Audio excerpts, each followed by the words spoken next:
Em breve, graças às contribuições que vocês deram ao canal, teremos um aplicativo exclusivo para membros, 100% livre de anúncios e com modo áudio.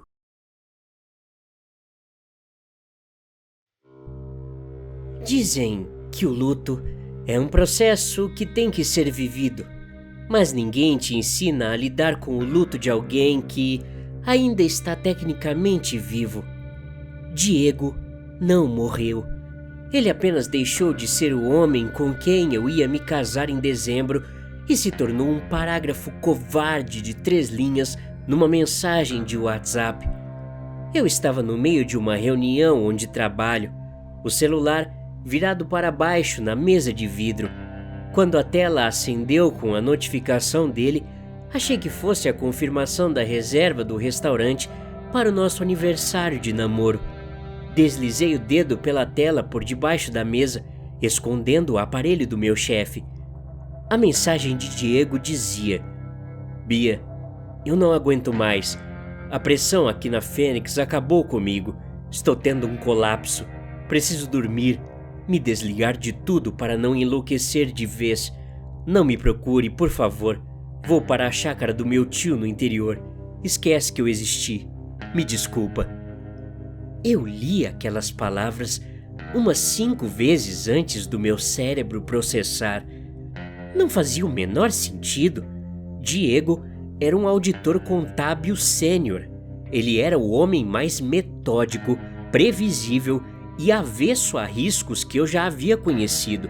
Ele engomava as próprias camisas, separava as finanças em planilhas coloridas e tinha um alarme no celular só para lembrá-lo de beber água. Ele não era o tipo de cara que surta e foge para o interior. Pedi licença na reunião, tranquei-me na cabine do banheiro da agência e liguei para ele. Caiu direto na caixa postal. Liguei de novo. E de novo. Mandei dezenas de mensagens. Ele havia desligado o telefone ou tirado o chip. Saí do trabalho mais cedo. Peguei um táxi e fui direto para o apartamento dele. O porteiro me atendeu com uma cara de pena que eu nunca vou esquecer. Me disse que Diego tinha descido de madrugada por volta das 4 da manhã, carregando 2 malas pesadas. Disse que ele não falou com ninguém, deixou as chaves na portaria com um envelope para a imobiliária, entrou num carro preto que o esperava na rua e foi embora. Subi até o apartamento com a chave reserva que eu ainda tinha. O lugar estava impecável. Não havia sinais de luta, não havia móveis revirados. Faltavam as roupas dele no armário, os sapatos, o notebook pessoal e a escova de dentes. Mas o resto da vida dele estava ali.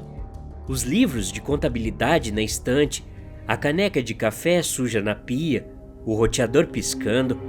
A sensação era de que ele tinha sido abduzido. No dia seguinte, sem conseguir comer ou dormir, decidi ir até a raiz do problema, apontado na mensagem: a Fênix Logística e Transportes. Fênix era uma empresa de médio porte, ocupando 3 andares de um prédio espelhado muito bonito. Diego sempre falou do trabalho. O salário era excelente, os benefícios fora do comum, mas a cultura interna era rígida, quase militar. Fui recebida no 8º andar, o setor de recursos humanos e compliance, por uma mulher chamada Dona Marta. Ela era diretora de RH, uma senhora na faixa dos 60 anos, com cabelos grisalhos cortados impecavelmente. A sala, com isolamento acústico perfeito, que cortava todo o ruído do trânsito embaixo. A Dona Marta foi um anjo. Beatriz, querida, eu sinto tanto. Nós estamos desolados aqui. Ela começou, os olhos expressando uma empatia ensaiada. O Diego era um dos nossos melhores auditores, brilhante, mas a auditoria de frotas é um campo ingrato. Os números não param, a pressão dos acionistas é esmagadora. Nós notamos que ele vinha mudando o comportamento nas últimas semanas, faltando em reuniões, parecendo distante. Mas ele nunca me disse nada. Eu respondi. Nós íamos nos casar. Nós estávamos escolhendo o piso do apartamento. Ele não surtaria assim. Dona Marta suspirou. Um som longo e triste. Essas coisas silenciosas são as mais perigosas, Beatriz. A pessoa cria uma fachada de normalidade em casa justamente para compensar o caos que está sentindo por dentro. Às vezes, um casamento é uma pressão enorme. Ele nos enviou um e-mail de demissão no meio da madrugada. Até tentamos contato oferecendo licença médica, psiquiatra pago pela empresa, mas ele foi bem decidido. Disse que precisava de espaço. Assinou a demissão e pronto. Ela abriu uma gaveta da mesa, tirou um envelope pardo e deslizou na minha direção. A empresa faz o depósito das verbas rescisórias dele. Nós cobrimos tudo, até o que não era obrigatório por lei. Nós cuidamos dos nossos, Beatriz. Dê um tempo a ele. Quando a poeira baixar, ele vai te procurar. Eu saí daquele prédio me sentindo não apenas abandonada, mas culpada. Eu sufoquei. E o pior, não vi os sinais. 6 meses se passaram. Meio ano de vazio. Eu cancelei o buffet, devolvi o vestido, perdi o dinheiro do sinal do apartamento novo. Eu ainda dormia com a camiseta velha do Santos que ele usava de pijama, esperando um sinal. Uma foto solta no Instagram de algum parente, um e-mail curto, um telefonema de número desconhecido. Mas nada. Diego tinha evaporado. Meu processo de aceitação estava quase se solidificando quando, numa manhã, o correio entregou uma carta registrada no meu prédio. Não era de Diego, era do banco administrador do seguro de vida corporativo da Fênix Logística. Sentei na mesa da cozinha, rasguei o lacre e puxei o maço de papéis. Comecei a ler todo aquele jargão jurídico, o meu cérebro tropeçando nas palavras complexas. O documento informava que o prêmio do seguro de vida corporativo do colaborador Diego Alves Machado havia sido liquidado e transferido com sucesso. O motivo da liquidação me fez prender a respiração. Dizia: incapacidade laboral total e permanente, associada a danos psiquiátricos irreversíveis e ausência prolongada não justificada. O valor da apólice era obsceno, 7 dígitos, mais de R$1,5 milhão. O dinheiro, obviamente, não veio para mim. A beneficiária era uma conta corrente jurídica estranha, uma espécie de fundo de amparo da própria empresa, ativada por uma cláusula de quebra de contrato e abandono de posto. Eles lucraram com o surto do meu noivo. Mas não foi a imoralidade disso que me fez perceber. O erro grotesco da seguradora, do estagiário de direito que montou aquele envelope, ou do algoritmo de automação de correspondências, foi ter anexado, na última página do maço, a cópia do documento oficial de rescisão de contrato de trabalho. O papel que autorizou o acionamento daquela apólice milionária. Eu encarei a folha sulfite branca por 20 minutos inteiros, esquecendo até de piscar. A assinatura de Diego estava lá, no rodapé da página, bem abaixo do carimbo de aprovado da Dona Marta do RH. Era a assinatura dele, sem tirar nem pôr. O D maiúsculo inclinado para a direita, a forma como o I e o E se juntavam num rabisco apressado, o traço firme, longo e reto, sublinhando o último sobrenome, e o ponto final, feito com força no papel, quase rasgando a folha. Era a mesma assinatura que estava no contrato de aluguel do nosso apartamento, no documento de financiamento do carro dele, nos cartões de Dia dos Namorados que ele me mandava. E foi exatamente por ser uma assinatura perfeita que eu tive a minha primeira crise de pânico em 6 meses. Em 2021, nós fizemos uma viagem de fim de semana para Ilhabela. Pegamos chuva forte, o pneu da moto derrapou numa mancha de óleo e nós caímos. Eu ralei o joelho e luxei o ombro, mas Diego usou o braço direito para tentar amortecer a queda e proteger a cabeça. O impacto foi direto no asfalto. Ele teve uma fratura. O osso do pulso direito não apenas quebrou, ele esfarelou em 3 partes. Foram 2 cirurgias longas. A equipe médica precisou colocar uma placa de titânio fixada com 6 parafusos minúsculos para reconstruir a junta do pulso. A recuperação foi um inferno de dores, inchaços e fisioterapia pesada 3 vezes por semana. Diego recuperou a força, conseguiu voltar a digitar normalmente no teclado do computador, mas o jeito da mão direita dele mudou para sempre. Desde o acidente, Diego era fisicamente incapaz de fazer curvas muito fechadas com a caneta no papel sem que a mão desse um leve e incontrolável solavanco. A assinatura dele meio que ganhou uma cicatriz gráfica. Toda vez que ele ia fazer a barriga da letra G minúscula ou o laço superior do D maiúsculo, o traço da caneta dava uma tremida brusca. Era imperceptível para o caixa do banco ou para um balconista de cartório, mas para mim, que o ajudei a reaprender a escrever segurando a mão dele nos primeiros meses de recuperação, aquilo era a prova de vida dele.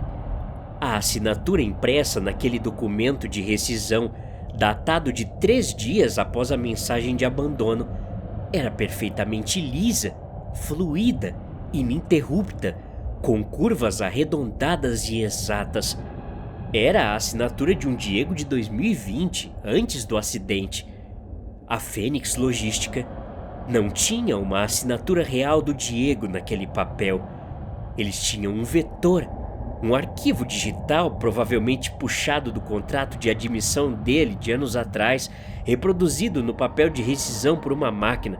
E no fim das contas, é óbvio que ele não teria assinado se aconteceu como eles falaram.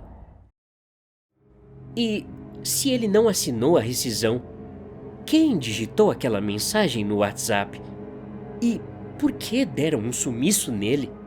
Comecei a vasculhar minha casa como uma investigadora paranoica. No fundo de uma caixa de sapatos velha, achei um pendrive vermelho. Liguei meu notebook e pluguei no dispositivo. Não havia foto minha e do Diego lá. Havia planilhas de Excel, dezenas delas, arquivos com nomes codificados como audit, frota, trimestre, essas coisas. Era um dos pendrives que Diego esqueceu em casa. Abri a primeira planilha. A coluna A mostrava placas de caminhões baú pesados. A coluna B mostrava as rotas desses caminhões. A maioria das rotas ia da capital para o extremo oeste do estado, cidades perto da fronteira com o Mato Grosso do Sul. Uma mesma cidade aparecia repetidas vezes como ponto de parada prolongada. Mas o que chamou minha atenção foi a coluna de pesagem. Diego tinha criado um sistema de cruzamento de dados genial para melhorar o trabalho dele, agilizar.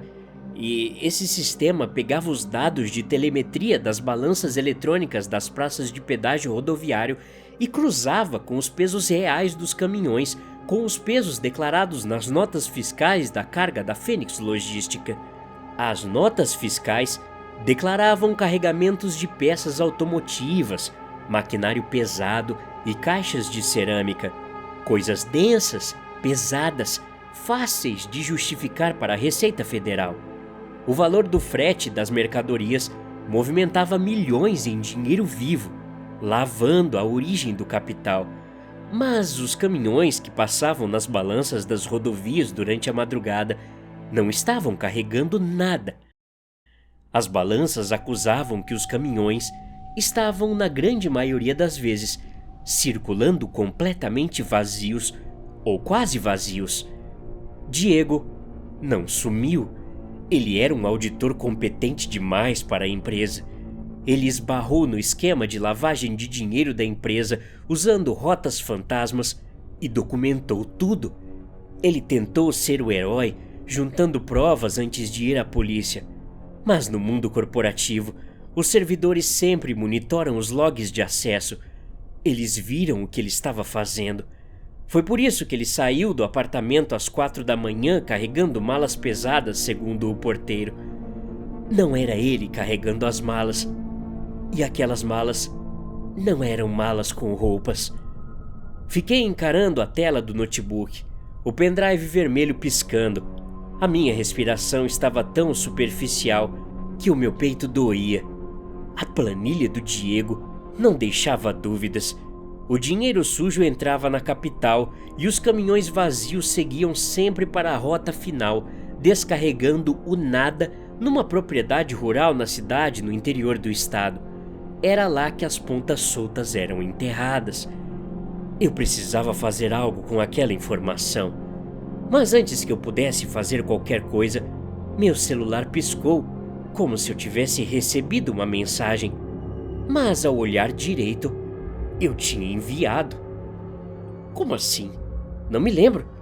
Havia uma mensagem com um PDF logo embaixo, enviado há exatos 7 minutos.